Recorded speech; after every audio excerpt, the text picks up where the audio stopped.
스티브 스콧의 형통의 원리라는 책을 보면 이 저자가 요셉의 삶을 통해서 새롭게 발견한 삶의 원칙을 이야기합니다. 그 책의 내용입니다. 시련 속에 형통의 비밀이 숨겨 있다. 요셉의 삶을 보면 시련 속에서 보물을 찾을 때 생명을 얻는 유익을 경험했다는 사실을 분명히 알 수 있다. 요셉의 마음은 미움과 복수심 대신 감사와 사랑과 자비로 가득했다. 그는 형들에게 하나님이 이집트와 이스라엘을 굶주림에서 구하시기 위해 그들의 악한 행동을 선하게 사용해 하셨다고 말했다. 그 순간 만천하에 하나님의 주권이 드러났다. 당신의 삶과 경험 속에서 값을 헤아릴 수 없이 귀중한 보물들이 많이 숨겨져 있다. 그 보물을 찾는 일은 우리의 삶을 전진하고 비상하게 해준다. 보물찾기의 목적은 자신의 고통을 별일 아닌 것처럼 축소하거나 정당화하는 것이 아니다. 고통을 누그러뜨리기 위함도 아니다. 당신의 시련 속에 숨겨진 보물이 당신의 삶에 큰 변화를 가져올 수 있다는 사실을 알고 믿는다면 언제라도 원할 때 보물찾기를 시작할 수 있다. 1800년대 후반 영국에서 활동하며 이 설교의 황태자라고 불렸던 찰스 스펄전이라는 목사님이 계십니다. 이 설교의 황태자라는 별명답게 이분은 설교를 통해서 많은 사람들에게 영향력을 끼쳤던 사람입니다. 그런데 그의 삶은 안타깝게도 고난의 연속이었습니다. 그는 거의 평생을 우울증에 시달렸고 또한 그의 아내는 결혼하고 나서부터 25년 동안 병상에 누워 있었습니다. 스펄전은 자신이 이렇게 겪었던 고난을 파도로 비유하면서 다음과 같이 말합니다. 나는 헤엄쳐야 할 물속으로 던져졌다. 나를 붙들어 주시는 하나님의 손이 아니었다면 나는 그 물속에서 익사하고 말았을 것이다. 나는 사방에서 환난을 겪었다. 정신적인 우울증 이후에는 극심한 육체적 고통이 찾아왔다. 그 와중에 내게 생명처럼 귀한 아내의 고통과 죽음을 지켜봐야 했다. 물은 계속해서 넘실거리며 파도를 일으켰다. 내가 이 말을 하는 것은 동정심을 사기 위해서가 아니라 내가 마른 땅만 밟은 뱃사람이 아니라는 점을 독자들에게 보여주기 위해서다. 나는 태평양이 아닌 대양을 여러 번 횡단했다. 그래서 큰 물결과 광풍을 누구보다 잘 안다. 그런 순간에 여호와의 약속들이 내게 그 어느 때보다도 귀했다. 그 고난 중에는 지금까지도 이해할 수 없는 고난도 있다. 그러면서 스펄전 목사님이 이렇게 말합니다. 나는 오히려 파도가 감사하다. 파도가 나를 덮치지 않았다면 하나님의 능력과 임재를 이토록 확실하게 경험할 수 없었을 테니까. 오늘 본문 말씀을 보면 요셉이 이 북받치는 감정을 억누르지 못하고 대성통곡합니다. 오늘 말씀 1절, 2절 주보에 있습니다. 함께 읽겠습니다. 시작. 요셉은 북받치는 감정을 억누르지 못하고 자기의 모든 시종들 앞에서 그만 모두들 물러가라고 소리쳤다. 주위 사람들을 물러나게 하고 요셉은 드디어 자기가 누구인지를 형제들에게 밝히고 나서 한참 동안 울었다. 그 울음소리가 어찌나 크든지 밖으로 물러난 이집트 사람들에게도 들리고 바로의 궁에도 들렸다. 요셉이 왜 우는 겁니까? 지난주 말씀입니다. 동생 베냐민을 위해서 자신의 목숨까지 내놓는 형 유다를 보면서 하나님께서 정말로 우리 형제들을 변화시켜 주셨구나. 요셉이 형들에게 자신의 정체를 숨긴 것도 잊은 채 더 이상 참지 못하고 대성통곡합니다. 요셉은 지금 성인 남성입니다. 게다가 이집트의 총리입니다. 그런데 그런 사람의 울음소리가 어찌나 큰지 성경 보면 그 문 밖에 있는 사람까지도 다 들릴 정도로 대성통곡합니다. 이런 모습을 보신 적이 있습니까? 아니 그러면 요셉은 왜 이렇게 울었을까?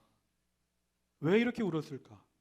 지난 20년간 깊이 쌓여있던 상처, 아픔, 눈물이 한순간에 다 씻겨져 내려가는 겁니다.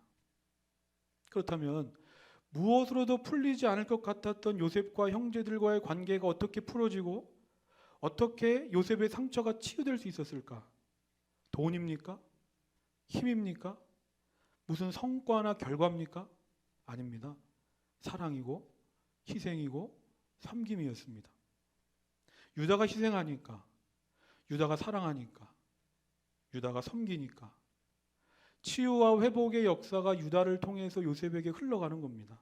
저는 이 말씀을 보면서 우리 각 사람뿐만 아니라 우리 교회가 남들 보기에 결과가 그럴듯하고 일 잘하는 교회로 보여지기보다 그 안에 사랑이 있고 서로를 위해서 희생하고 아무 조건 없이 섬김으로 묶여있던 모든 관계들이 풀어지고 상처와 아픔으로 힘들어하는 이들을 위로하고 치유하는 그런 성도와 그런 교회가 되기를 소망합니다. 이어서 3절 보면 요셉이 드디어 자기의 정체를 밝힙니다. 제가 요셉입니다. 그러자 형들의 반응이 어떻습니까? 잃어버린 줄만 알았던 동생 요셉을 발견했으니까 반가워합니까? 아닙니다. 20년 전 자기들이 노예로 판 요셉입니다. 그래서 그 길로 죽은 줄만 알았습니다. 그런데 요셉이 죽지 않았습니다. 게다가 이집트의 총리가 됐습니다. 그리고 지금 자기들 앞에 서 있습니다. 그래서 말씀 보면 형들의 입이 얼어붙었다라고 할 정도로 형들은 지금 야 이대로 죽겠구나 겁에 질렸습니다. 그때 요셉이 말합니다. 이리로 가까이 오십시오. 내가 바로 형님들이 이집트에 판 아우 요셉입니다. 그리고 나서 요셉이 이 형들에게 놀라운 고백을 합니다. 창세기 45장 5절 함께 읽겠습니다. 시작. 그러나 이제는 걱정하지 마십시오. 자책하지도 마십시오. 형님들이 나를 이곳에 팔아 넘기긴 하였습니다만 그것은 하나님이 형님들보다 앞서서 나를 여기에 보내셔서 우리의 목숨을 살려주시려고 그렇게 하신 것입니다. 요셉은 형들이 지금 두려워하고 근심하고 있는 걸 알았습니다. 그래서 먼저 말하는 겁니다. 형님들 걱정하지 마시고 두려워하지 마십시오. 형님들이 나를 이집트의 노예로 팔았지만 그것은 하나님의 깊으신 뜻 아래에서 이루어진 일입니다. 결코 형님들의 잘못이 아닙니다. 하나님이 나를 이곳에 보내신 겁니다. 형님들이 나를 이집트의 노예로 판 것도 이 땅에 기근이 든 것도 내가 이집트의 총리가 된 것도 다 하나님께서 우리를 구원하시려고 하나님이 계획하신 일입니다. 보십시오. 하나님께서 이 모든 것을 합력하여 오늘 선을 이루지 않으셨습니까? 바로 이 고백입니다. 하나님이 다 하셨습니다. 하나님이 하셨습니다. 당신들이 판 게 아니라 하나님이 하신 겁니다. 생명을 구원하시려고 하나님의 뜻을 이루시려고 하나님이 나를 보내신 겁니다. 그러니까 그 이후부터는 어떻게 됩니까? 하나님이 하신 거니까 누구를 원망할 게 없습니다. 다 하나님이 하셨으니 원망할 게 없고 누구를 용서할 것도 없고 자책할 것도 없고 슬퍼할 것도 없고 두려워할 것도 없습니다. 저는 오늘 이 요셉을 보면서 이것이 바로 믿음이구나. 이게 진짜 믿음이구나. 믿음의 사람은 정말로 다르구나 하는 걸 느낍니다. 그럼 믿음의 사람은 뭐가 다른가? 보는 눈이 다른 겁니다. 제가 창세기 설교하면서 몇 번 얘기했습니다. 믿음의 사람은 해석하는 게 달라야 한다. 해석하는 게 다르다. 그러면 믿음의 사람은 뭐가 해석이 다르냐? 내 삶의 모든 것을 다 하나님으로 해석하는 겁니다. 그러니까 그때부터는 내 인생에 찾아온 고난, 그 고난이 고난으로 보이는 것이 아니라 하나님의 사건으로 보이는 겁니다. 하나님의 일하심이구나. 우리가 주중에 물결 어웨이크닝 시간에 요새 빌립보서 말씀을 보고 있습니다. 물결 어웨이크닝 함께 하고 계십니까? 제 표정을 저를 안 마주치는 분들이 있어요. 물결 어웨이크닝 시간에 빌립보서 말씀을 보고 있습니다. 주중에 금요일 날 나눴던 말씀입니다. 빌립보서 1장 12절 주보에 있습니다. 형제자매 여러분, 내게 일어난 일이 도리어 복음을 전파하는 데 도움을 준 사실을 여러분이 알아주시길 바랍니다. 복음을 전하다가 감옥에 갇힌 바울입니다. 그런데 바울이 감옥에서 빌립보 성도들에게 편지하면서 말하는 겁니다. 내가 감옥에 갇힌 것이 도리어 복음을 전파하는 데 도움이 됐습니다. 이게 무슨 말입니까? 복음을 전하다 감옥에 갔는데 감옥에 가면 아무것도 할 수 없는데 그럼 거기서 끝인데 그런데 바울은 어떻게 자신이 감옥에 갇힌 것이 도리어 복음을 전파하는 데 도움이 될 수 있었다고 말할까?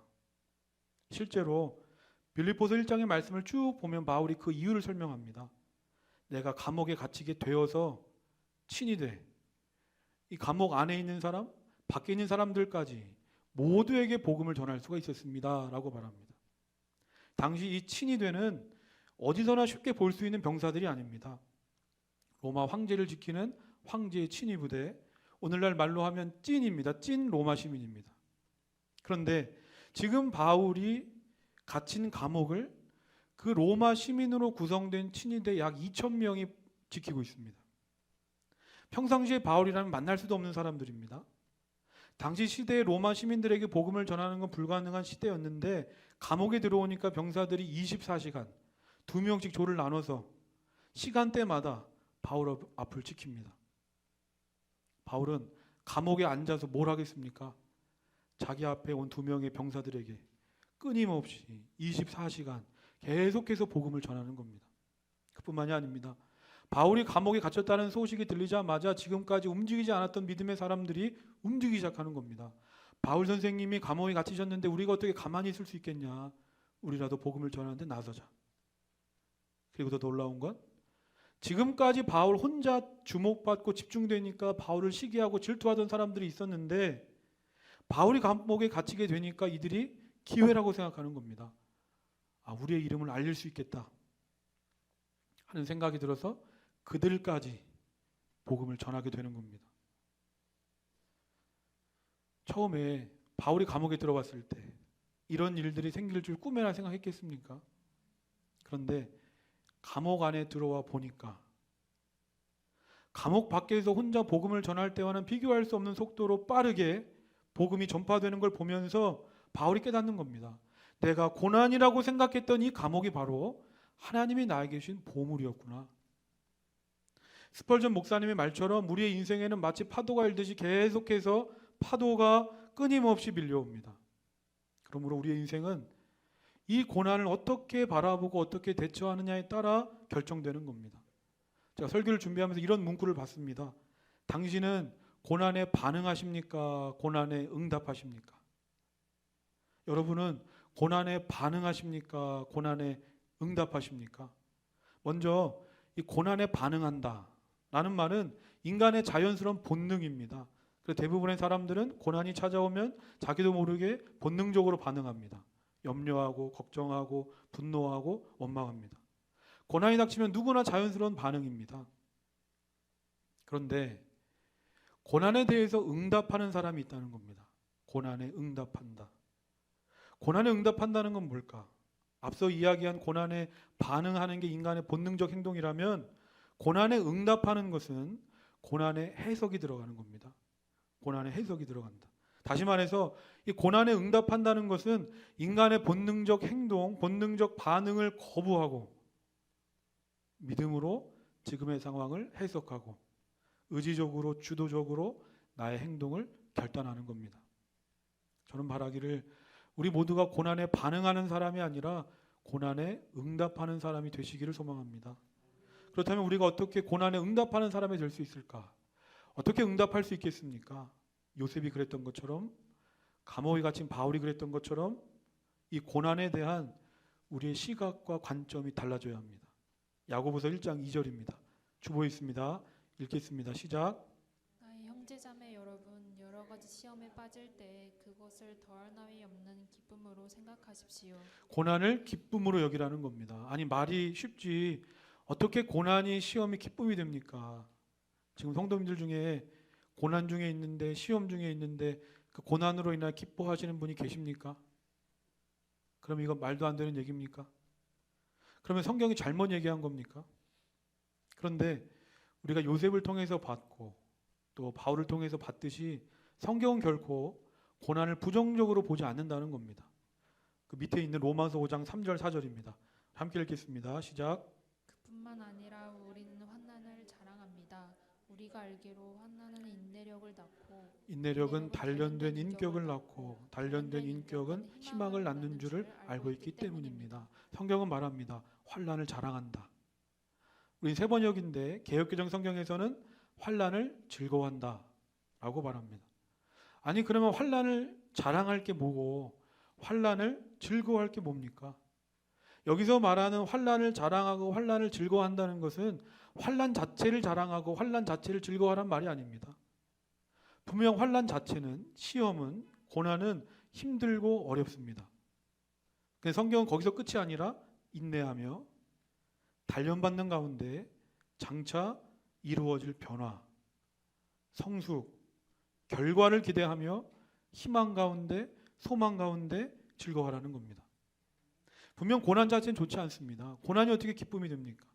하지만 우리가 고난을 기뻐할 수 있는 것, 그것은 장차 고난을 거쳐 이루어질 결과를 기대하기 때문에, 하나님께서 반드시 고난 속에 놀라운 보물을 숨겨 놓으셨음을 내가 믿기 때문에, 우리는 지금의 고난을 자랑하며 내가 지금 받는 고난을 즐거워할 수 있는 겁니다. 시편 119편 67절입니다. 우리 함께 읽겠습니다. 시작. 내가 고난을 당하기 전까지는 잘못된 길을 걸었으나 이제는 주님의 말씀을 지킵니다. 참 놀라운 말씀 아닙니까? 고난을 당하니까 하나님과 더 가까워졌다. 고난을 당하니까 하나님과 더 가까워졌다. 어려움을 만나니까, 내 인생의 길이 막히니까 하나님과 더 가까워졌다. 우리가 함께 살펴보고 있는 요셉이라는 사람은 성경에서 형통의 사람이라고 말합니다. 형통의 사람 요셉. 그런데 정말 요셉의 인생을 돌아볼 때 모든 것이 잘 풀리는 형통의 사람이었습니까? 그는 형들에 의해서 이집트의 노예로 팔려간 사람입니다. 나중에는 모함을 받아서 감옥에까지 끌려간 사람입니다. 그런데 성경은 이러한 사람을 형통의 사람, 요셉이라고 말합니다. 왜 그렇습니까? 형통은 내 마음대로, 내 뜻대로 사는 게 형통이 아니라 하나님의 뜻대로, 하나님의 생각대로 사는 것이 형통이기 때문입니다. 그러므로 지금 고난 중에 있더라도 우린 낙심하지 않을 수 있는 겁니다. 왜냐하면 내 삶에 고난이 있다고 내가 형통하지 않은 것이 아니기 때문입니다. 내 인생이 앞으로 펼쳐질지, 어떻게 펼쳐질지 난 알 수 없지만 이러한 과정들을 통하여 내가 하나님과 더 가까워질 수만 있다면 그것이 바로 형통의 삶이기 때문입니다. 이어서 오늘 말씀 6절, 7절입니다. 함께 읽겠습니다. 6절, 7절 시작. 이 땅에 흉년이 든지 이태가 됩니다. 앞으로도 5해 동안은 밭을 갈지도 못하고 거두지도 못합니다. 하나님이 나를 형님들보다 앞서서 보내신 것은 하나님이 크나큰 구원을 베푸셔서 형님들의 목숨을 지켜주시려는 것이고 또 형님들의 자손을 이 세상에 살아남게 하시려는 것입니다. 요셉이 형들에게 말합니다. 하나님께서 나를 이곳에 먼저 보내주신 이유가 있습니다. 그것은 나와 우리 가족, 우리 민족을 구원할 뿐만 아니라 계속되는 흉년으로부터 주변 나라들까지 구원하시기 위해서, 이 세상을 살리시기 위해서 하나님이 나를 먼저 보내신 겁니다. 저는 이 요셉이 형들에게 했던 말을 보면서 이 말씀이 오늘 하나님께서 우리에게 주시는 말씀으로 들리는 겁니다. 왜 하나님께서 이 세상에 많은 사람들 중에 나를 택하셔서 나에게 믿음을 주시고 지금 이 자리에 나를 보내셨을까? 하나님께서 왜 이곳에 우리 교회를 세우셨을까? 생명을 구원하시기 위해, 이 세상을 살리시기 위해 나를 먼저 이곳에 보내셨다는 겁니다. 이 사실이 깨달아지고 나니까 요셉의 인생의 퍼즐이 다 맞춰졌습니다. 지금까지는 아무리 생각해봐도 내가 왜 이런 고난을 겪어야 하지? 시련이 도저히 이해가 안 됐는데 내가 왜, 무엇 때문에 갑자기 이집트의 총리가 됐지? 무엇을 하라고 날 총리로 세우신 것일까? 해석이 안 됐는데 형들을 보니까 이해가 되는 겁니다. 해석이 되는 겁니다. 아, 바로 이 일을 위해서구나. 이때를 위해서구나. 드디어 요셉의 눈이 열렸습니다. 드디어 요셉이 자기 자신을 향한 하나님의 뜻과 계획을 보게 되는 겁니다. 그리고 고백합니다. 나도 처음에는 지금까지 내가 억울하게 고생했으니까 하나님께서 이제부터 나 혼자 잘 먹고 잘 살라고 나를 총리로 세우신 줄 알았습니다. 근데 그게 아니었습니다. 하나님은 내가 상상조차 할 수 없는 나를 향한 놀라운 뜻과 계획을 가지고 계셨습니다. 우리 형제들과 가족들을 위해서, 그리고 장차 이곳 이집트에서 번성하고 자라갈 우리 민족을 위해서, 그리고 앞으로 5년은 더 남은 흉년 속에 죽어갈 이 세상의 모든 사람들을 살리고 구원하시기 위해서 하나님이 날 이곳에 보내신 거였습니다. 그렇다면 오늘 저와 성도님들은 뭘 보고 계십니까? 하나님께서 나를 통해 계획하신 놀라운 일들을 보고 계십니까? 하나님께서 우리 교회와 이 땅의 믿음의 사람들을 통하여 이루실 놀라운 일들을 바라보고 계십니까? 이처럼 오늘 우리에게 필요한 것은 어떻게 하면 지금의 이 고난을 넘어갈 수 있을까가 아니라 오늘 우리를 통해 이루실 하나님의 놀라운 뜻과 계획을 바라보는 믿음의 눈인 줄로 믿습니다. 믿음의 눈을 들어 나를 향한 하나님의 놀라운 뜻과 계획을 보게 되면 그때부터는 지금 나를 둘러싼 상황과 환경은 중요하지 않습니다. 문제가 닥쳐와도 피하지 않습니다. 왜냐하면 이 고난 속에 하나님이 숨겨두신 보물이 있기 때문입니다. 그리고 그 고난 앞에 고백하는 겁니다. 하나님, 지금의 고난을 통하여 하나님은 또 어떤 일을 이루어 가실 겁니까? 말씀을 정리하면서 이 사도행전 9장을 보면 바울로 회심하기 전에 사울이 예수 믿는 자들 핍박하러 가고 있었습니다. 그런데 예수님을 만나서 그 길로 땅에 꼬꾸라졌습니다. 그런데 그때 같은 시간에 하나님께서 아나니아란 제자에게 찾아오셨습니다. 그리고 말씀하십니다. 너는 사울이란 사람에게 찾아가서 그를 위해 기도해라. 이 아나니아가 대답합니다. 주님, 그가 주님을 얼마나 핍박하는 사람인지 아시지 않습니까? 그런데 하나님은 어떻게 그런 사람을 부르시고 나로 하여금 그런 사람에게 가서 기도하라고 하십니까? 우리도 인생을 살다가 보면 이런 때가 많습니다. 아무래도 이건 아닌 것 같은데, 이 길로 가면 잘못 가는 것 같은데, 돌아갈 것 같은데, 근데 먼 날 돌이켜보면 그것이 가장 빠르고 안전한 길이었다는 겁니다. 내 것과 다르다고, 또 왠지 내 마음을 불편하게 하고 힘들 것 같다고, 그건 중요하지 않습니다. 그게 좁은 길이고 또 고난의 길일지라도 하나님께서 나에게 말씀하신 것이라면, 그 자리가 하나님이 나를 부르신 자리라면 우리는 언제나 순종으로 반응해야 합니다. 왜냐하면 그 길 위에 하나님이 함께 하시기 때문입니다. 요셉이 어떻게 자기 자신을 향한 이 놀라운 하나님의 뜻과 계획을 이루는 삶을 살 수 있었습니까? 그것은 수없이 흔들릴 만한 순간 속에서도 요셉은 흔들리지 않고 끝까지 순종했기 때문에, 마지막까지 하나님만 붙잡았기 때문에 하나님께서 그와 함께 하시며 결국에 그를 통해 하나님의 놀라운 일을 이루어 가시는 겁니다. 이 시간 찬양하고 기도할 때 하나님, 우리에게 이와 같은 믿음의 눈을 열어 주옵소서. 그래서 고난 속에 담긴 하나님의 보물을 찾는 자들 되게 해달라고 그 마음을 가지고 우리 함께 찬양하겠습니다.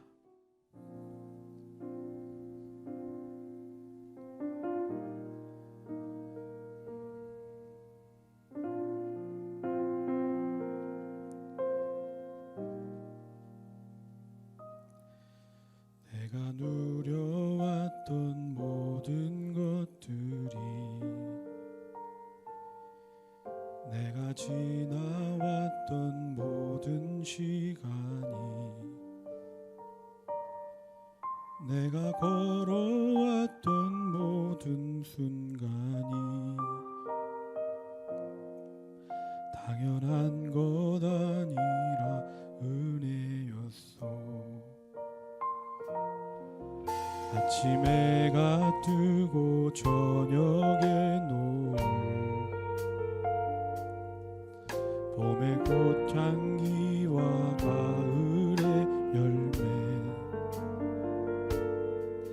변하는 계절의 모든 순간이 당연한 것 아니라 은혜였어. 모든 것이 은혜, 은혜,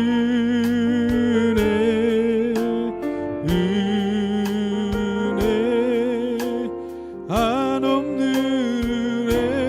내 삶에 당연한 건 하나도 없었던 것을, 모든 것이 은혜, 은혜였소. 내가 누려왔던 모든 것들이, 내가 누려왔던 모든 것들이, 내가 지나왔던 모든 순간이, 내가 걸어왔던 모든 순간이 당연한 것 아니라 은혜였어. 아침 해가 뜨고 저녁에 노을, 봄의 꽃향기와 가을의 열매, 변하는 계절의 모든 순간이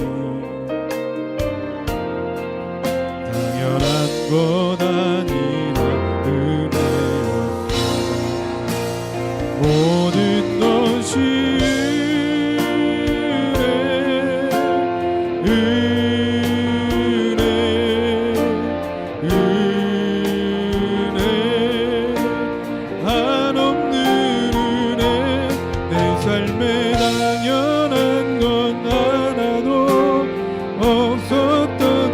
것을 모든 것이 은혜 내가 이 땅에 태어나 사는 것 내가 이 땅에 태어나 사는 것 어린아이 시절과 지금까지 숨을 쉬며 살며 꿈을 꾸는 삶 당연한 것 아니라 은혜 내가 하나님의 자녀로 내가 하나님의 자녀로 살며 오늘 찬양하고 예배하는 복음을 전할 수 있는 축복이 당연한 것 아니라 은혜였소 모든 것이 은혜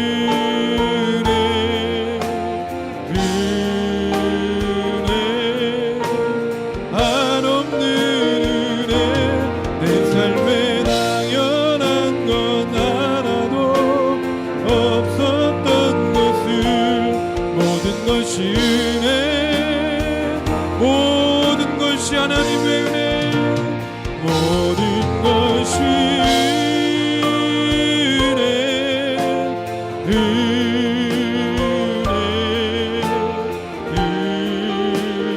은혜 한없는 은혜 내 삶에 당연한 건 하나도 없었던 것을 모든 것이 은혜 한번 또 고백합니다 모든 것이 하나님의 은혜 모든 것이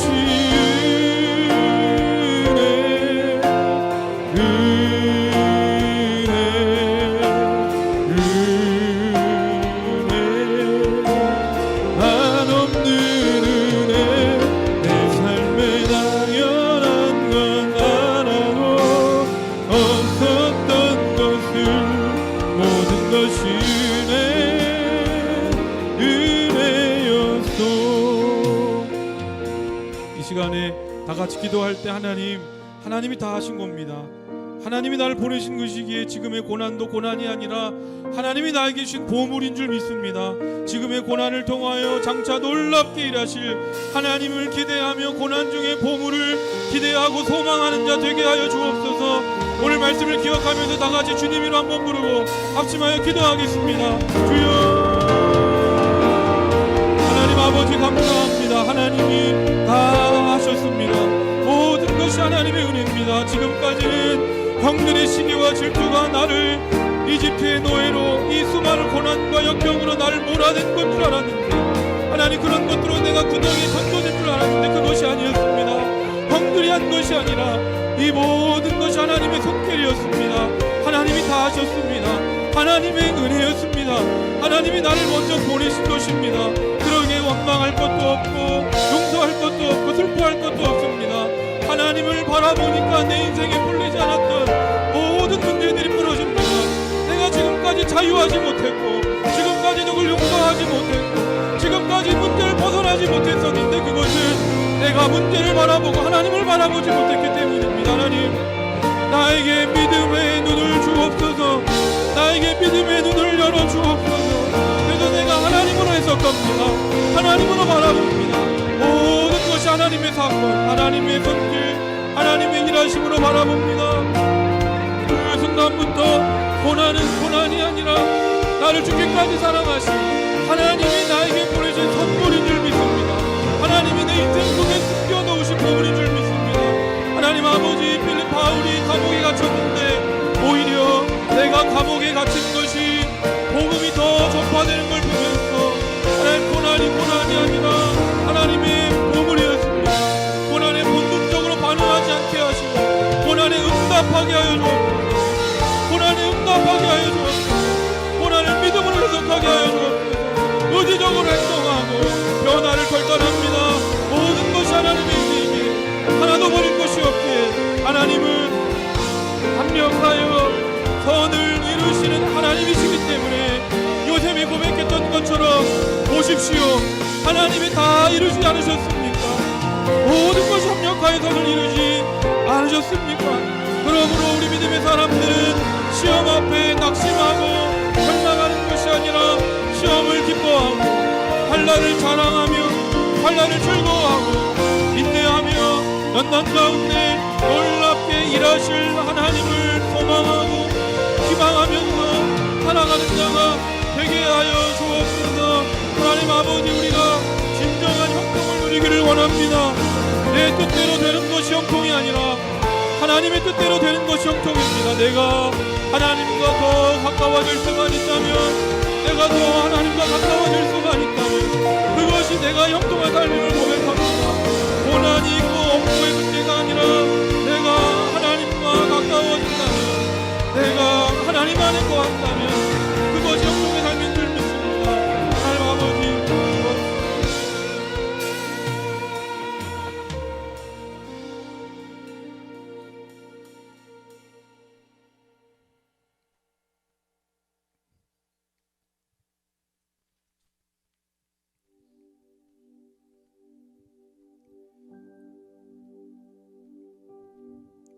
세상 모든 민족이 구원을 얻기까지 쉬지 않으시는 하나님, 주의 심장 가지고 우리 이제 일어나 주 따르게 하소서. 세상 모든 육체가 주의 영광 보도록 우릴 부르시는 하나님, 주의 손과 발 되어 세상을 치유하며 주 섬기게 하소서. 물이 바다 덮음같이 여호와의 영광을 인정하는 것이 온 세상 가득하니라. 물이 바다 덮음같이, 물이 바다 덮음같이, 물이 바다 덮음같이. 세상 모든 민족이, 세상 모든 민족이 구원을 얻기까지 쉬지 않으시는 하나님,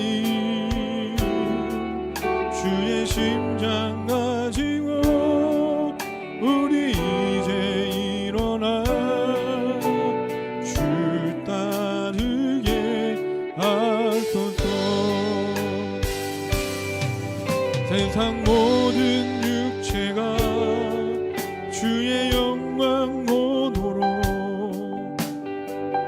우릴 부르시는 하나님,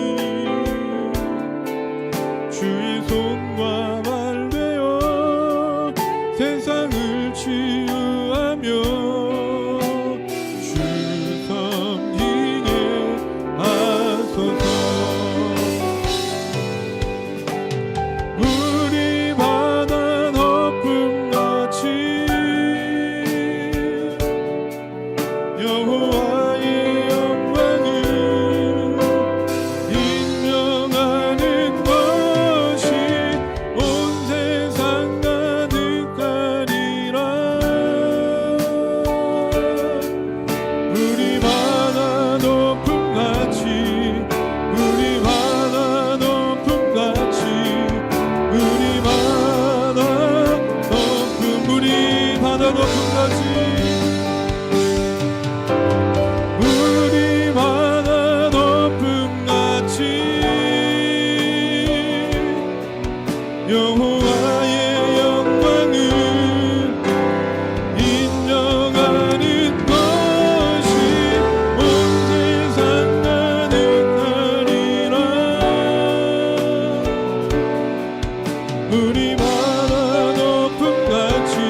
우리 이 시간에 한 번 더 기도할 때 하나님께서 우리에게 믿음 주시고 우리를 부르신 이유가 있는 줄로 믿습니다.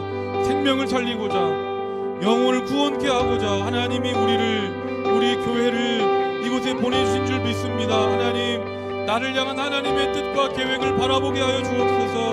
하나님, 우리 교회를 향한 하나님의 놀라운 꿈과 비전을 바라보게 하여 주옵소서.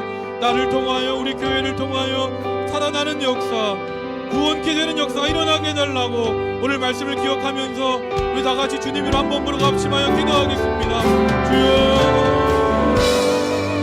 하나님 아버지, 하나님께서 나를 구원하시고 나에게 믿음을 주시고 나를 부르신 이유가 있는 줄로 믿습니다. 내 삶의 이유, 존재의 목적을 하나님 안에서 우리가 바라보기를 원합니다. 지금까지 보지 못했던 믿음의 눈을 열어주시옵소서. 나를 위한 삶이 아니라, 우리를 위한 삶이 아니라 영혼을 구원하고 이 세상을 살리고자 하나님이 우리를 보내주신 줄로 믿습니다. 하나님, 우리가 이 세상을 살아가지만 하나님의 뜻을 바라보게 하여 주옵소서. 우리가 이 세상을 살아갈 때 나를 향한 하나님의 뜻을 바라보고 그 뜻에 순종하면서 그 뜻을 이루어가는 자가 되기를 원합니다. 하나님, 나를 통하여 살아나는 역사, 나를 통하여 돌아오는 역사, 치유되고 회복하고 구원케 되는 역사, 하나님은 나를 통하여, 우리를 통하여 이루어 가실 줄로 믿습니다. 하나님께서 우리 교회를 세우신 뜻이 있는 줄로 믿습니다. 하나님의 뜻과 계획, 하나님의 놀라운 꿈과 비전을 바라보는 믿음의 눈을 허락하여 주시옵소서.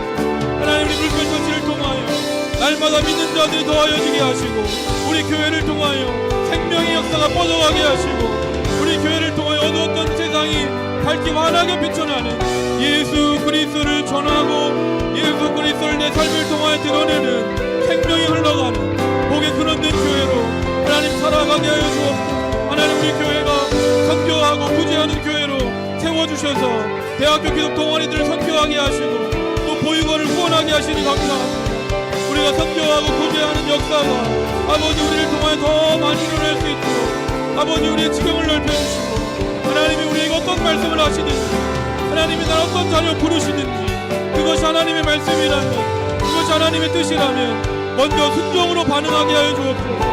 이해되지 않을지라도 잘못된 길일지라도 하나님의 뜻이기에 순종할 때 순종하는 자가 역사를 체험하고 순종하는 자가 열매를 거두고 순종하는 자가 성취의 기쁨을 누리게 될 줄로 믿습니다. 끊임없이 믿음의 길을 걸어갈 때마다 흔들리는 것들이 너무나 많지만 하나님 아버지, 우리가 흔들리지 않도록 먼저 순종하게 하셔서 보는 것이 먼저가 아니라 순종이 먼저가 되게 하셔서 순종함으로 일하실 하나님을 바라보는 우리들이 되게 하여 주시옵소서.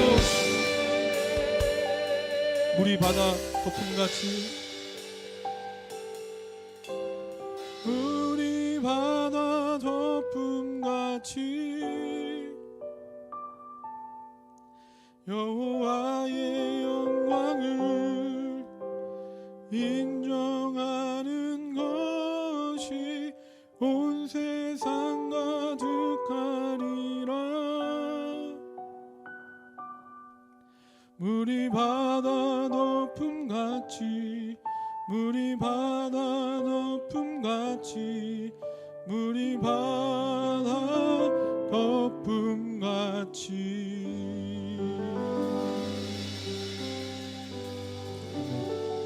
하나님께서 우리를 통하여 또 우리 교회를 통하여 놀라운 하나님의 뜻과 계획을 이루어 가실 줄로 믿습니다. 우리 마지막으로 다 같이 일어나서 그 하나님을 찬양하겠습니다.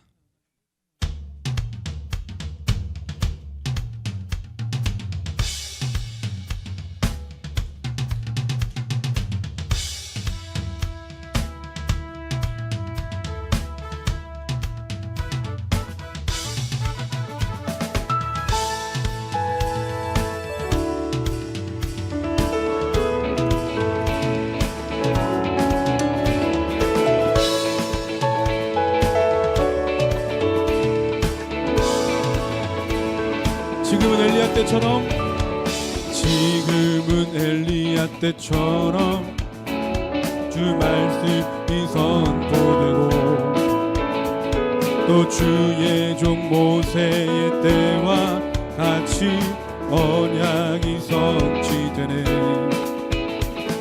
비록 전쟁과 기근과 핍박 환난 날이 다가와도 우리는 광야 외치는 소리 주의 길을 예비하라. 오라 주님 구름 타시고 나 밟을 때에 다시 오시네. 모두 외치세 이는 은혜의 시온에서 구원이 나네.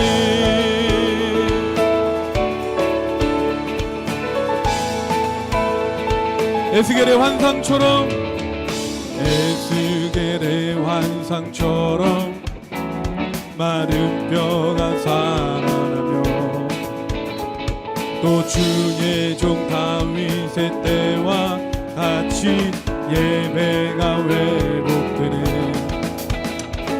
주수할 때가 이르러 들판은 휘어졌네.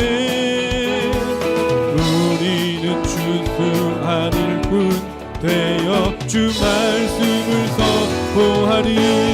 오라 주님 구름 타시고 나 밟을 때에 다시 오시네. 모두 외치세 이는 은혜의 시온에서 구원 임한. 목소리 높여서 오라 주님 구름 타시고 나 밟을 때에 다시 오시네. 모두 외치세 이는 은혜의 시온에서 구원. 한 번 더 보라 주님 보라 주님 구름 타시고 나 밟을 때에 다시 오시네. 모두 외치세 이는 은혜의 시온에서 구원 임하네.